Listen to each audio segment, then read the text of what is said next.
Welcome back to the deep dive. We're here again to give you that intellectual shortcut, taking all that dense research. And making it make sense, turning hmm it into insights you can actually, use. Exactly. And today, wow, we're diving into something that's, I think, incredibly personal for everyone. It's this hidden cost, Mm. this huge emotional cost of, well, mental escapism. Right, that constant background hum in your head. Yeah, where your mind just goes cycling through, stuff you regret, things you're anxious about. Past, future, anywhere but here sometimes. And we tend to think, oh, that's just how it is, right? A bit annoying, maybe, but part of modern life. But what if it's more than annoying? What if that default mode is actually corrosive to your happiness? That's the core idea, isn't it? From that big Harvard study by Matthew Killingsworth and Daniel Gilbert, their conclusion was just, well, stunning. Yeah, summed up perfectly. A wandering mind is an unhappy mind. And this isn't some, self-help guru saying this. This is hard data, quantitative stuff. Exactly. It's showing that where your attention is, like right this second, Hmm? that dictates your mood more than almost anything else. Which completely flips the script on happiness, doesn't it? Totally. It stops being about chasing the next big thing, the better job, the vacation. And becomes about managing your focus internally. Precisely.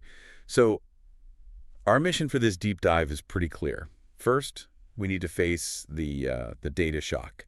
Just how much time are we really spending mentally checked out? And why does that number matter so much? Right. Then second, we'll unpack why. Why does this distraction make us miserable, Oh. often regardless of what we're actually doing? Okay. And finally, the good part. We'll get to the scientific cure, if you want to call it that, what the research points to as the healing power of engagement. Right. Getting back into the moment. Exactly. So by the end of this, you should have not just the insight, but some really practical, proven ways to kind of anchor your mind. Increase focus. Find a bit more peace day to day. That's the goal. Okay, let's really get into this study then. Because the way they did it, the methodology, that's crucial for their claim about causation, isn't it? Absolutely. Yeah. Killingsworth and Gilbert were smart. They knew if they just asked people, hey, how much does your mind wander? Mm. Well, we're terrible judges of that after the fact. Right. Our memory is so unreliable about our own attention span. We probably think we're more focused than we are. Definitely. So they ditched the usual surveys.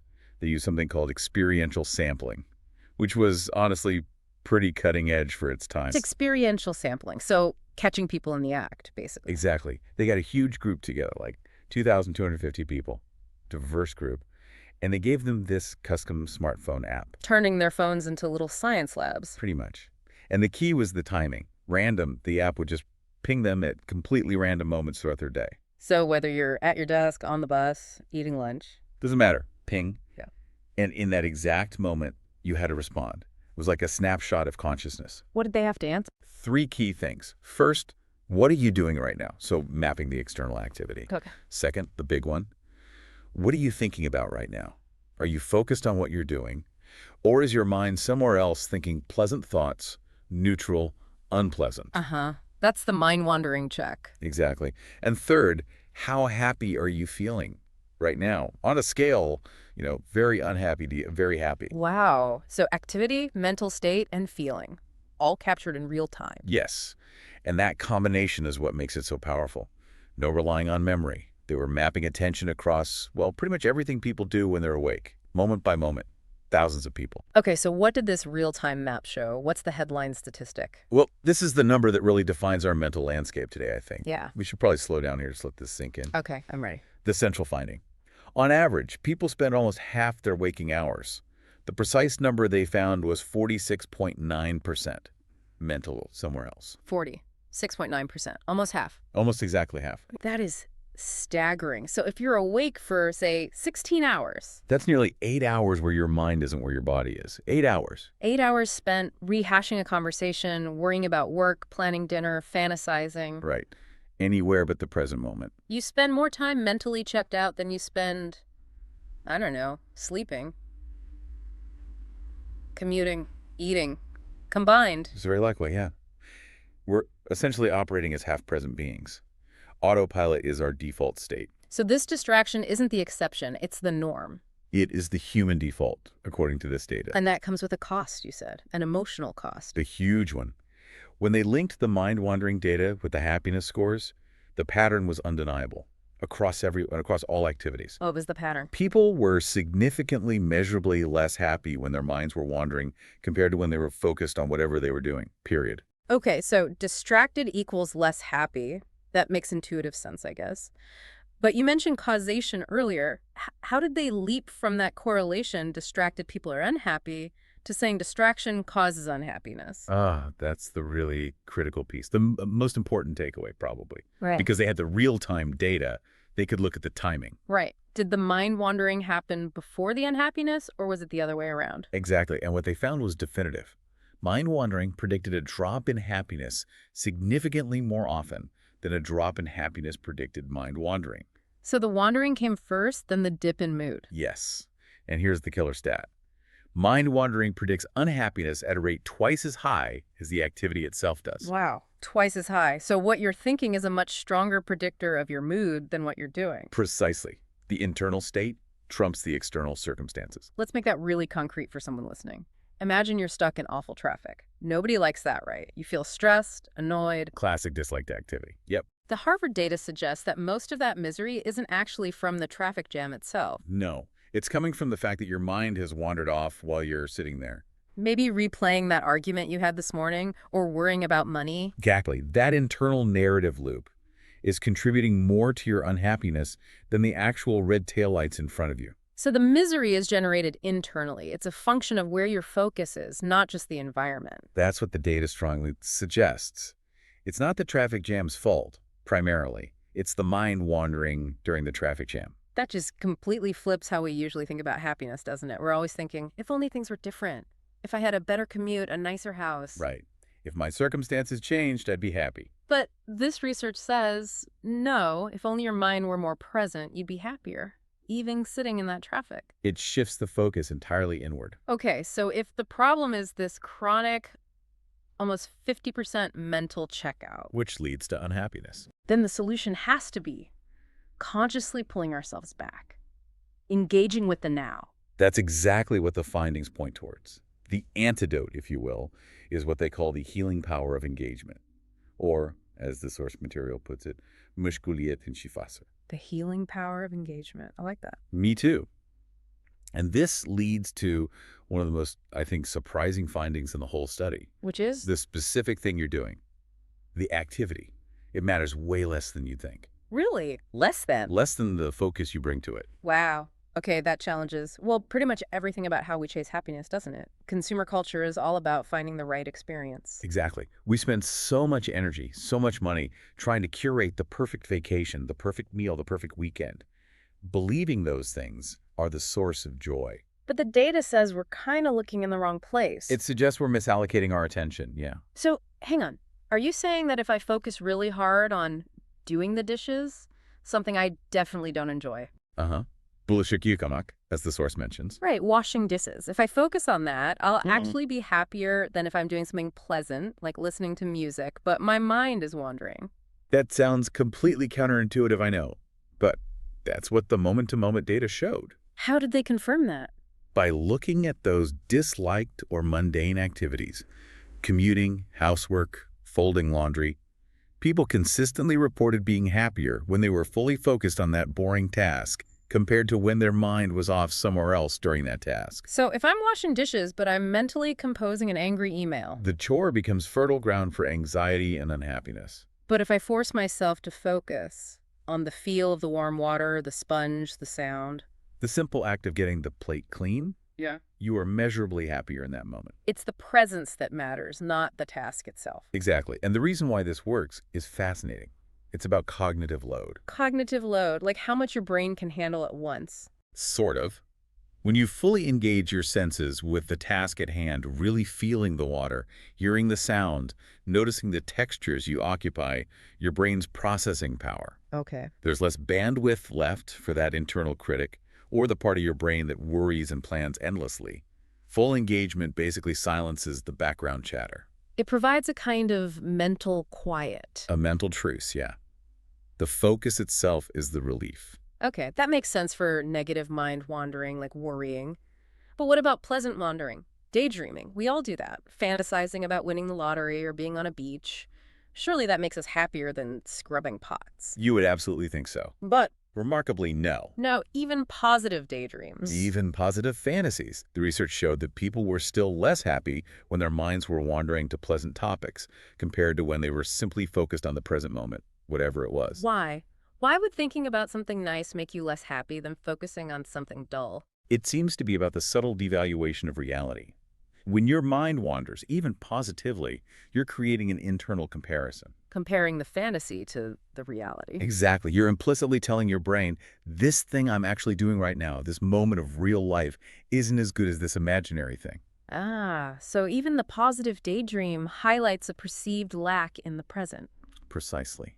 It subtly diminishes the value of your current experience. You're pulling your attention away from life as it's actually happening. And that constant low-level dissatisfaction, that devaluing, that's the source of the unhappiness. That seems to be the mechanism. You're trading a real imperfect moment for a hypothetical perfect one, and that trade always leaves you feeling slightly worse off emotionally. Okay. Wow. So presence trumps even pleasant fantasy. And they had a really interesting data point to back this up. Kind of the exception that proves the rule. Oh, is that? They looked at which activity had the least amount of mind wandering reported across the entire study. Okay, where were people most present? Unsurprisingly, perhaps, during sexual intercourse. Right. Okay. Probably not thinking about their grocery list then. Probably not. And while it might seem like just a funny detail, it powerfully reinforces the whole point. How so? We generally consider that a peak human experience, right? High pleasure, strong connection, intense sensation. Sure. The study links that peak experience directly to the almost complete absence of mental distraction. The mind is forced into the immediate sensory present. And that complete presence maximizes the joy. That's the argument. Complete presence seems to be the formula for maximizing enjoyment in life's best moments, and even for finding more peace in the mundane ones. Okay, so we've got the diagnosis, nearly 50% checkout rate. We understand the mechanism, mind wandering, even pleasant wandering, breeds unhappiness. Now, the crucial part, the practical fix. How do we actually do this? How do we pull our minds back? Right, the actionable stuff. We need strategies. And it's important to remember, we can't stop mind wandering completely. That's not the goal. It's natural. So what is the goal? It's twofold, really. First, shorten the trips. Catch yourself wandering sooner. Second, get better and quicker at returning to the present moment when you do catch yourself. Okay. Makes sense. Strategy 1. Strategy 1 is using a physical mindfulness anchor. An anchor.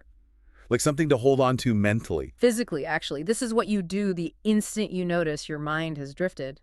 You realize you've just read the same sentence 4 times, or you've been lost in thought for minutes. Yeah, it happens all the time. First step, just acknowledge the thought. Mind wandering. No judgment, no beating yourself up about it. That just adds another layer of unhelpful thought. Okay, acknowledge without judgment. Then, immediately, connect to a physical sensation that's happening right now. Something undeniable. Why physical? Because abstract thought like worrying is hard to fight with more abstract thought, like I should focus. You need something concrete, something real in this moment. Give me an example. Okay, you're at your desk, mind drifting. Focus intensely on the temperature of the coffee mug in your hand. Feel the actual warmth, or maybe the coolness. That's definitely happening now. Or another great one from the source material. Focus on the feeling of your feet on the floor. They call it ayaklarınızın zemini basışı. Feet on the floor? Okay. Just notice the pressure. Is it more on your heels, the balls of your feet? Feel the texture of your socks or the floor itself through your shoes. Simple, but immediate. Exactly. It requires zero complex thought. It bypasses that planning, worrying part of the brain, the prefrontal cortex, and activates your sensory system. It just gently pulls you back to the physical reality of the room you're in. So any physical sensation works? Pretty much. If you're standing, feel the tiny adjustments your body makes to balance. Yeah. If you're showering, focus only on the feeling of the water hitting your skin, the individual drops. These are constant available anchors back to now. Okay, the mindfulness anchor. Got it. What's strategy 2? Strategy 2 tackles a big reason why we wander. The need to plan and worry. Our brains are kind of designed to think about the future, solve problems. Right, you can't just switch that off. It feels important. You can't. And trying to suppress those thoughts often makes them stronger. It's called rebound anxiety. So instead of suppressing, you schedule. You create a boundary. Call it mental boundary drawing, or zihinsel sınır çizme. Scheduling worry, how does that work? It's surprisingly effective. You designate a specific short period each day, maybe 15 minutes, solely for worrying and planning. Pick a time, say after lunch or before bed. Okay, 15 minutes of dedicated worry time. Yes.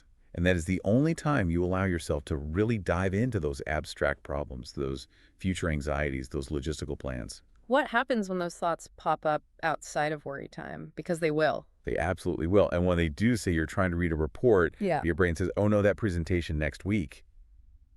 You use a specific, almost conversational tactic with yourself. Like what? You politely acknowledge the thought and then you tell it not now. That's an important thing to consider, and we have a dedicated time for it. We'll deal with this during worry time at 2:8 p.m. You literally give the worry an appointment. Exactly. You're not dismissing it. You're deferring it.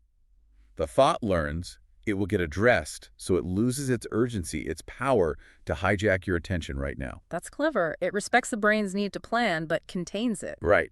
It frees up your cognitive resources to focus on the present task, which, as we know from Harvard, is where the happiness is. Okay, mindfulness anchor, worry scheduling. What's the third strategy? The third one targets those activities where mind wandering is almost automatic, the low attention routines. Showering, washing dishes, folding laundry, driving a familiar route. Yeah, total autopilot territory. Right. These tasks keep our bodies busy enough, but not our minds, leaving acres of space for wandering. The strategy here is to add a conscious challenge to these routines. Make them harder. Not necessarily harder, but require more deliberate focus. Turn the autopilot task into a mini mindfulness exercise, like mental weightlifting during easy activities. How? Give me the dishwashing example again. Okay, instead of letting your mind drift while washing dishes, you make a rule. For the next 2 minutes, I will only focus on the sound of the water running. Or, I will only focus on the texture of the soap foam on my hands. Notice every detail about that specific sensation. So pick one sensory detail and really zoom in. Yes. Or if you're folding laundry, focus intensely on making the edges meet perfectly. Feel the fabric texture. Notice the smell of the detergent. If you're walking, feel the complete motion of your foot rolling from heel to toe. You're basically adding a layer of required attention onto the routine. Exactly. It breaks the habit of checking out. You're actively training your brain to stay present, even when the task is boring.